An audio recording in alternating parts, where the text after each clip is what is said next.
Hey guys, welcome back. So today we have Deckard, the co-founder and CEO of Evrloot here with us. So Deckard will share a little bit more about himself, the Evrloot game, as well as future plans that they have in store. So with that, Deckard, welcome. Hi, thanks for having me. It's a real pleasure having you on board here with us today.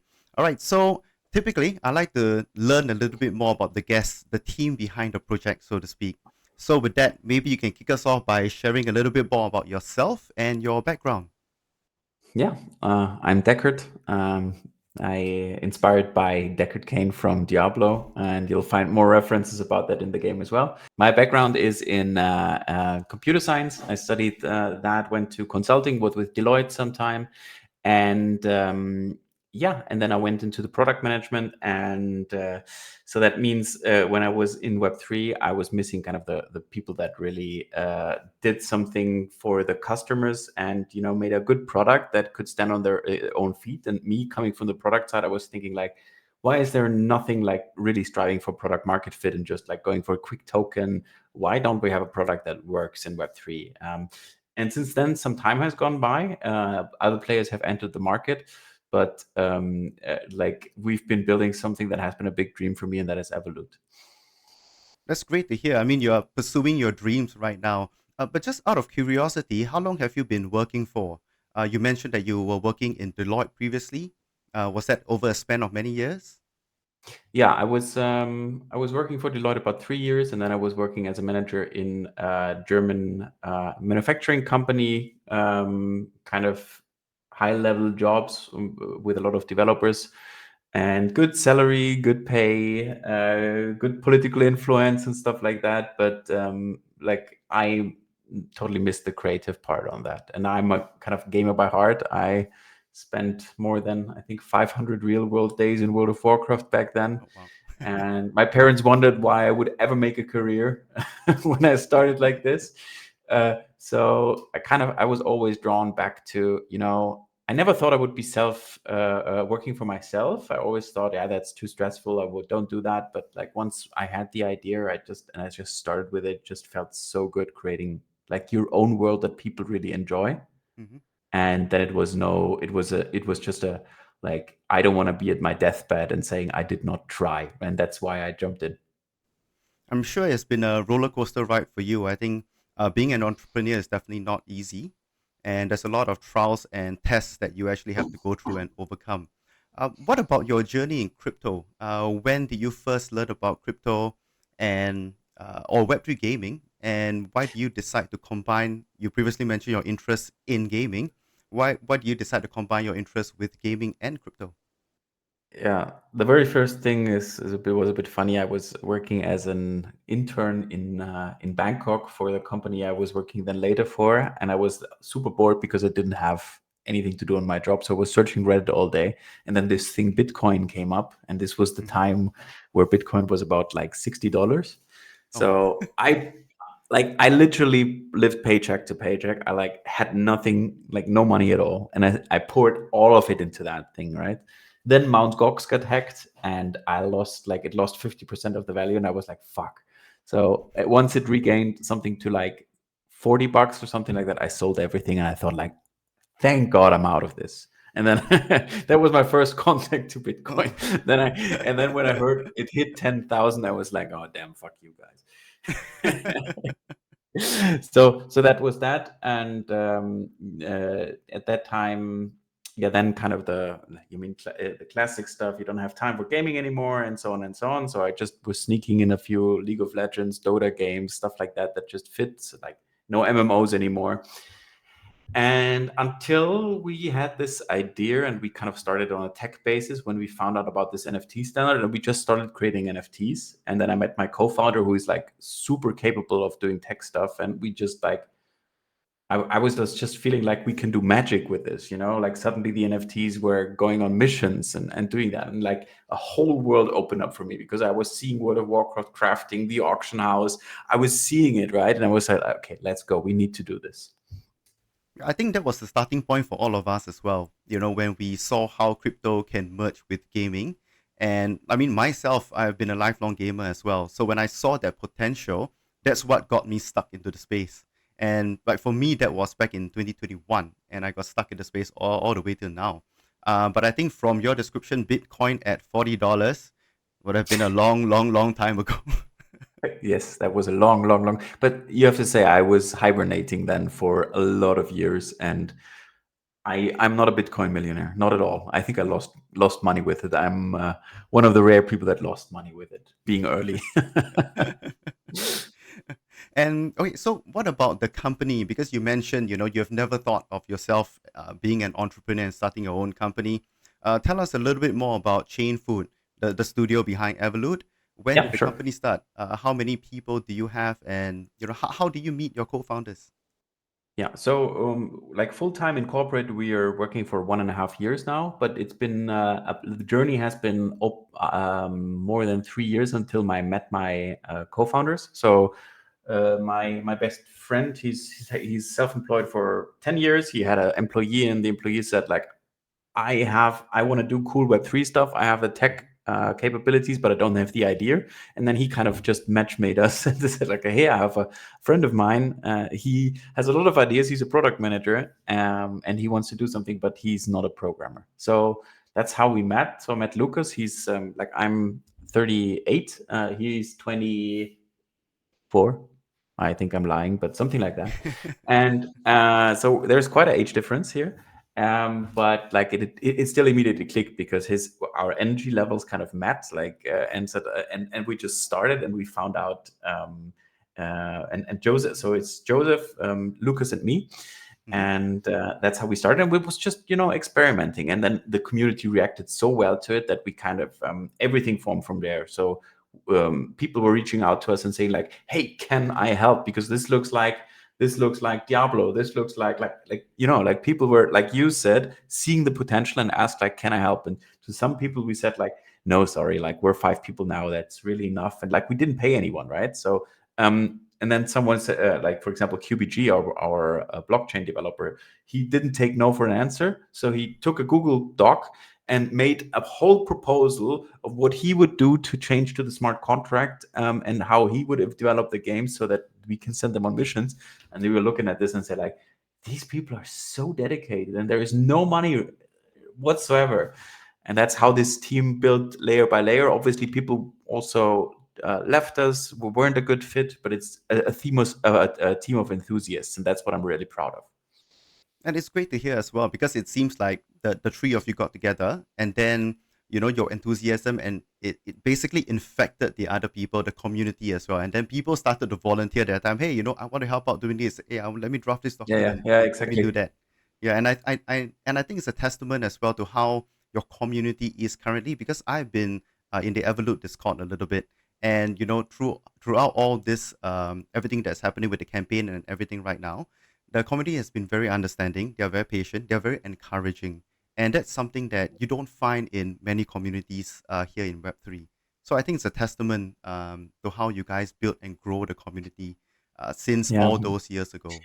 And one big factor for us is also, I mean, we started with a big NFT sale at the very start, at just to test this standard. There wasn't a big game around. There was nothing, right? It was just an NFT collection, and 90%, or I would say 99% of NFT sales that went down in that time, they're not a team anymore, or they went on doing something else, and kind of the people got soft rugged over the bear market.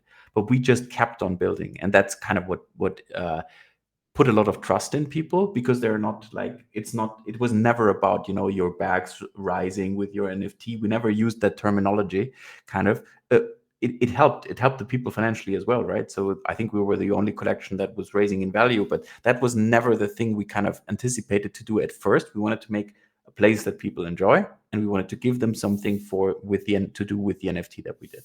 And I think that made them trust us. Yeah, and building through the bear you mentioned earlier on, that is something that is so tough. The last 2 or 3 years during the bear market, so many other companies dropped out and games shut down because they could not weather the bear market. But you also recently announced a 500,000 pre-seed. Maybe you could share more a little bit about that round. Who are the investors and what are your plans for the money that you've raised? Sure. Yeah, we're super happy because we started also. I think there's a lot of let's go mood right now because they see the traction that we're having and they like what they see. But we also have a few long-term partners that trust us. So it's part friends and family. So even like Brandon from the team, for example, he's one who said like, I want to put my own money into me kind of in this way. So it's people very close to us, and it's also the classical investors like an Arrington Capital. Then we have support from the ecosystem, for example, the Moonbeam Innovation Fund. So this is kind of the investment arm of the blockchain we're on at the moment. And we are very glad to have this because like we have absolute freedom to do what we want without any restrictions tech wise, token wise, or whatever. And I'm super proud of that because it gives us runway for us to develop what we love, like doing what we love. And I ultimately believe that will take the product to something, to a good place. And yeah, and I think we're just very well aligned with these people. So I would say about like 30% friends and family, Hmm. and the rest ecosystem or classical investors out of the ecosystem. And yeah, it's obviously a big thing for us because the more when you have a team of enthusiasts and you can pay them a salary, that means that you get more of their time, and it's not like you have to onboard new people, but they're already with you, right? So if I can take someone who's just been working on the weekend but he's doing a great job and he now works Monday, Tuesday, and Wednesday too for you, or even full time, like most of the people, that really helps the speed of development. Yeah, it's great as well because, like you mentioned, right, these people are people that you have already been working with, you're familiar with them, and now basically you're allowing them to work even more hours as as compared to just the weekend. Now it's full time, right? Yeah, like Joseph, one of the co-founders, said to me yesterday, like one of I don't want to share the name, but like one of our team members, he said like, I can give you another, I can write you another invoice for my salary. And it's like, yeah, you're earning a salary now.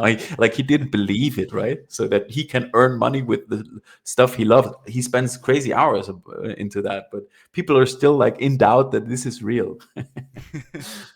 I guess after so many years of being in the trenches, having to tighten the purse strings, right now at least you have raised and people can get a little bit more comfortable. They need some adjustment. Yeah. So the funds that you have raised basically is just going to be used for team expansions.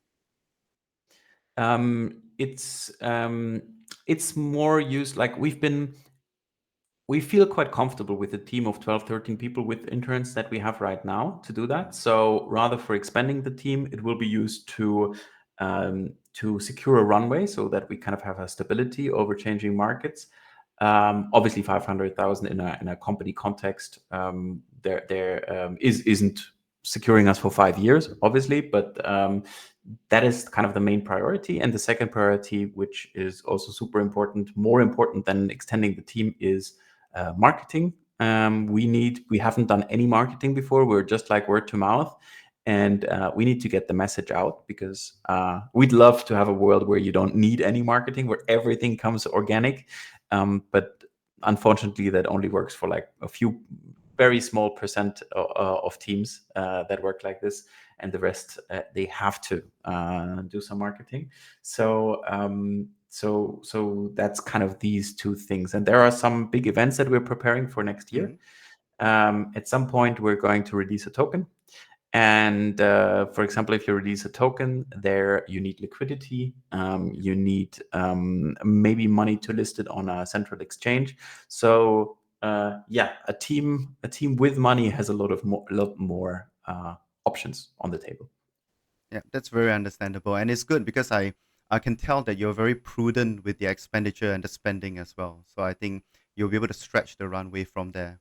Okay, maybe what we can do right now is jump into the meat of things. Let's talk about Evrloot itself. So for anybody that's still not familiar, maybe you could tell us a little bit more about the game. What is it about, and how did you get the idea for the game?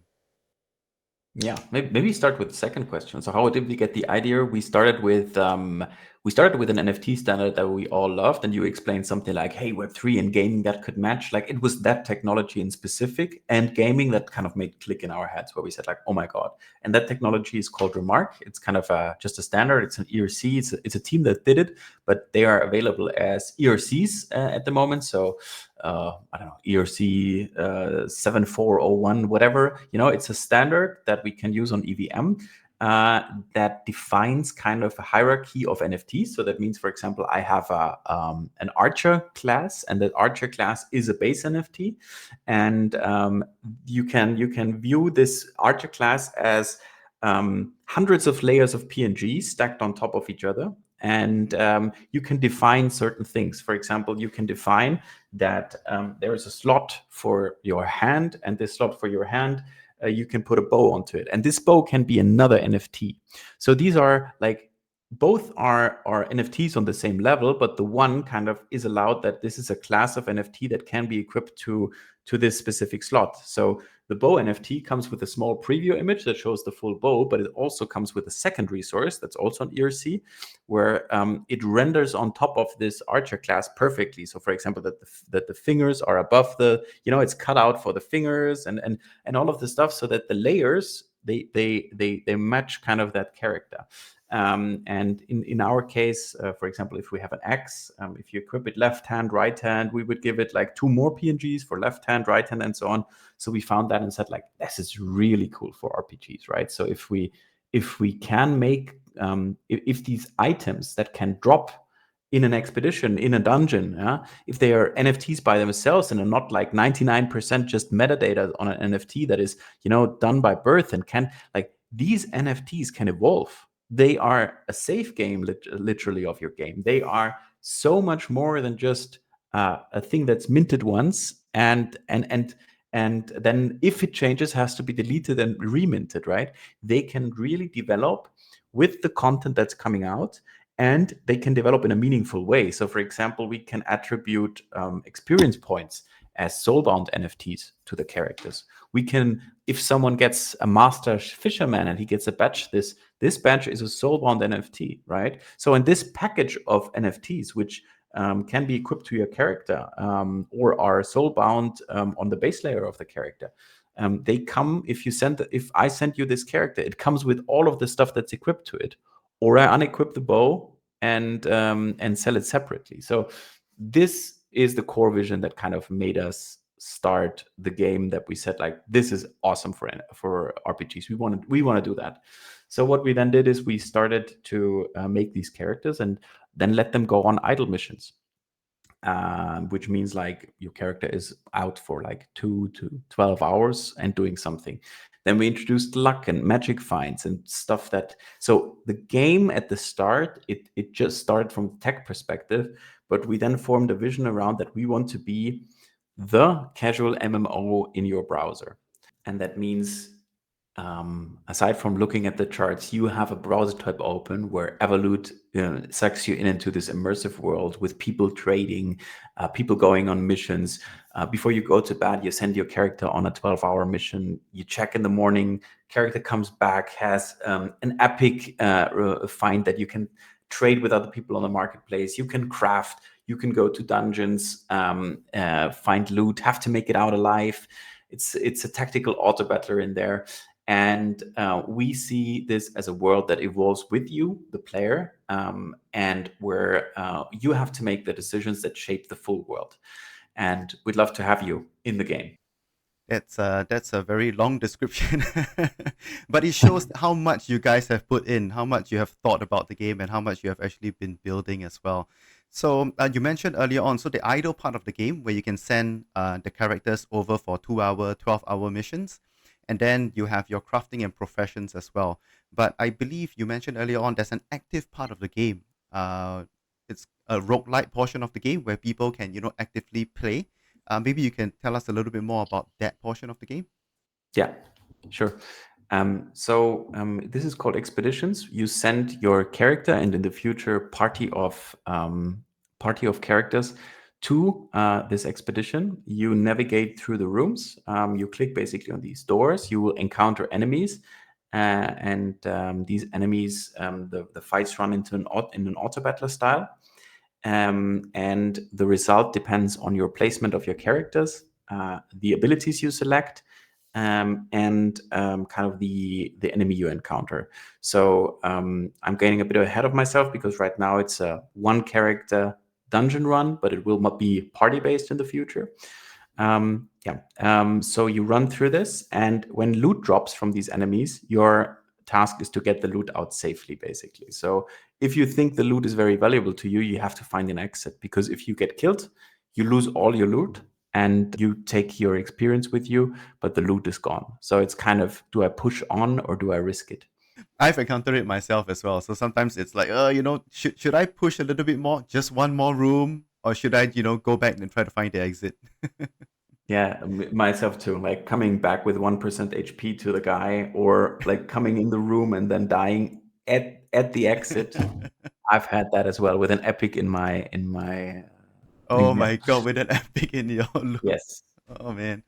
Okay, so I mean, it sounds like there's a lot that you have actually been building in the game. How long have the game been in development? Um, about 1.5 years, like from us full time, and 3 years getting started and developing the idea, developing the vision on the side when we were all employed in different jobs. So it's about, I would say, in net about 2 years. Okay, so it's a net. It's about 2 years of development in the game already. That's quite a lot that you have put in for just a 2 year time frame. And I understand right now as well that you are currently running the Warborn campaign. Maybe you could share with us a little bit about that campaign, and what can players expect from it. Yes. Warborn Campaign is the way for people that are interested right now to join. They can see the core mechanics of the game. They can create Warborn, which is the free-to-play access and also very important for party building later on. They will be able to test everything that we've said, from expeditions to missions to even the marketplace, see how we put stuff on chain, and can, if they want to, they can upgrade the Warborn to one of our cool NFTs that we talked about earlier before. So it's much less menacing without like having to buy an NFT from some marketplace. You can just jump in. Don't listen to this full interview. Just try it yourself and see if you like kind of the core mechanics, and then become an Evrloot eventually. So I understand that when you first started, there wasn't any free to play loop at the start of the game. But just for this Warborn campaign, you have actually implemented a free to play portion of the game. So, what inspired you to want to create a free to play experience? Especially when you are an enthusiast team, sometimes your problem is that you're working and working on your baby without ever thinking it's ready for the world. That's kind of the fallacy you have. So we said, we need to strive for a place where people can really join us, and where we don't have to give them a 2-page PDF instruction how to join the game. It needs to be as easy as possible. And we made that decision after ETHCC. We had a very good ETHCC, also had talks on ETHCC, and we made the decision there. And from there on, everything focused on making the game accessible, and getting to a point where, yeah, people like you, many people are starting to get interested in the game, because it's just not hidden behind so many barriers and hoops you have to jump through. And it's great as well. I mean, personally, I've really jumped in to play the game, so it's kind of like a try before you buy experience, where you actually get to play every aspect of the game except the professions and crafting, but the expeditions and the missions you get to play them, and then if you like what you see, upgrade your warborn into a citizen, right? So it's as simple as Yes, that. Yeah. So I think yes, that yes. that's a very good way to onboard people. You're not selling based on a paper. You're not selling just an idea, but hey, you're saying we already have a game. Go play it. If you like it, then you decide if you want to purchase an NFT. Yeah, and especially in a world where so many people, this world is built for trustlessness, but you have to trust a team that puts out a bold claim that this is going to be the next big, I don't know, shooter or whatever, right? So it's important that we have to show and we have to gain the people's trust, because they aren't so easily fooled as they have been 2021. Yeah, the space is definitely getting smarter right now. So it's maturing, definitely. All right. And how long will this Warborn campaign be going on for? So we have to differentiate. There are two campaigns going on. One is kind of the part where you can have earn the marks. We'll come to that, and one is kind of the Warborn themselves. So like the campaign, the main campaign is going until December 31st, so until end of this year. This is the time until we're going to make a cut and look at the leaderboard, the marks people earn, and reward people then later on. But the Warborn will stay. So the Warborn will be a part of the future gameplay loop. So even if you are coming in January, February, the Warborn have their role, and they don't need to be 100% upgraded. They also will be a part of your group and fighting with your group. So they will continue on. It's not just a thing that we've built for a 6-week campaign. I understand that. Okay, so you mentioned there's two parts to the campaign. Maybe you can elaborate as well on the future plans. Um, I understand right now it's part one of the campaign. What happens in part two? And then you guys have recently released a roadmap as well. Maybe you could bring us through what plans you have for 2025 and beyond. Sure. So it's all about for people to jump in. They can. It's very attractive to jump in right now, because you can collect these marks, which are kind of our Evrloot points. And at some point, we're issuing our own token, so people can do the math on this. And the plan for what we're working on right now already is you've experienced the dungeons, the expeditions yourself, and it's we're going to enhance this battling system to include meaningful choice. So that means right now it's an auto battler, but it's kind of a bit too deterministic still. We wanted to release an early version, and that's in our DNA, to release something early and get feedback. And what we need to do is we need to add some more strategic components, like what are the enemies, what is your party setup, how do I adapt to that, and so on. And that's what we're going to add next. So to make the dungeon runs more interesting and also a bit less stressful. So it will be one energy per party, not one energy per character, and so on. So there will be some cool tweaks where it will pay off, for example, to have a aggression sand shaper or a discipline behemoth, and have a few more of them to like pick and choose what's the best composition for which fights, so that you can come out. That's one, kind of making party and passives be much more tactical in your decisions that you do. Because, for example, you're facing 5 spiders versus one very beefy, tanky enemy, so strategies might change. And then we're going to port this, and this is kind of the same update that we're planning for January, with a PvP part. So this is kind of probably alpha here. We've never shared that before, but we're going to introduce an arena with matchmaking, and that's where then the new party system comes across, where it comes in, where you kind of assign in your party. You can go crazy strategies like 3 damage dealers, or I don't know, classic like 1 tank, 1 utility, 1 damage dealer, and then some tweaks with it. So to have, and there will be tournaments, there will be prizes. Yeah, and we believe PvP is a very big engaging thing, especially with the combination with Discord. And going forward, there will be a lot of things coming up with world PvP and things that our future token will tie into with utility, like from a future battle pass, where, for example, you could stake your token instead of like spending the token, where you get a battle pass if you stake a certain amount of the token, or other utility parts like buyable cosmetics in the game for our own in-game currency. So the third big update will be about getting more and more utility for a future upcoming token. And that's kind of all we have committed so far, knowingly that roadmaps are changing with feedback that we get, but we're pretty certain that these things will hit quite early 2025. Wow. Wow. That's a lot of alpha that you just dropped. PvP? I've never heard of that before. And you mentioned world PvP as well. Is there a difference between PvP and world PvP? I think the team's going to kill me already. So let me not go into world PvP now. We have to have another talk for that. Definitely, definitely. All right, you mentioned tokens multiple times right now during this interview, right? So how does tokens tie in with marks, right?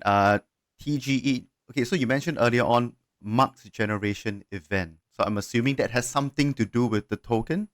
Is it possible for you to It elaborate a might bit have, more? it might have, but like living in Europe and being regulated under MiCA has certain responsibilities that you have. So there are reasons for people to keep this stuff separate when they make claims. So I can just tell you that it's worth getting on the leaderboard and getting these marks, and you have to do the rest for yourself. Okay, okay. I guess we'll let our audience figure it out and let their imaginations run wild with what they Yes. have. All right. So yeah. So I think we've covered most of it right now, and you have dropped a bombshell of an alpha for us, really. So I don't want your team to kill you, so I'm not going to push you for any more of them. So as we wrap up right now, do you have anything that you wanted to share with us that has not been covered yet? I can give you a small piece of alpha again. Um, I'm currently working on a companion system.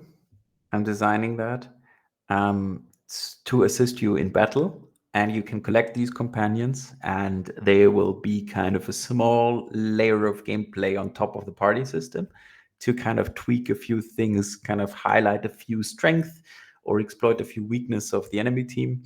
And they will be pretty interesting in PvP. Oh, oh wow. Okay. Wait, these companions are not the if you have a citizen on the character sheet, there's a companions tab, right? This Yes, is this the companions or this is something separate? this is the companions. Yes. Ah, okay, okay. So you can actually bring them into your expeditions as well after that. Yes. That is And fantastic. PvP. Ah, okay, fantastic. Um, can I push you for to ask when are all these different features going to drop, or is it too early? Yeah. So the what I just said, like if I'm concepting this means that these concepts there. Normally, I make a drawing. I have a pad. I draw this. I discuss it with the people. I get feedback and so on. So this is early stage stuff, and stuff like this typically takes a few months to get to production, if we decide to do that. So the stuff that I talked about with the party and the abilities and stuff like that. So the passive abilities, this is going to hit in January already because that's already defined. Like if you look into the sneak peek channel today, you're going to see the party picking menu. So this is even already designed in the UI.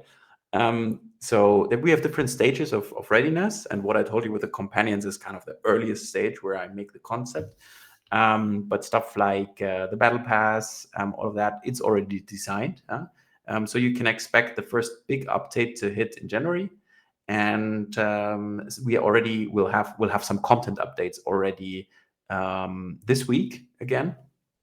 So new crafting recipes will hit. So content will be coming frequently, but the big, dynamic updates, they will be, I would say, every few months. But I guess we're still going to release big updates or content updates every 2 weeks. So we're a team that releases quite often. Yeah. Oh, this week achievement board. That Yes, is one of those yes. that's be coming up, right? We are in testing right now to find out if you really killed the 100th skeleton, that it pops up and that you can claim your rewards. So yes, that's going to be this week. A lot of stuff. A lot of stuff. One question: is the achievement board going to be retroactive though? So let's say, for example, you have an achievement where you leave the dungeon with just 1 HP left, and I've already done that.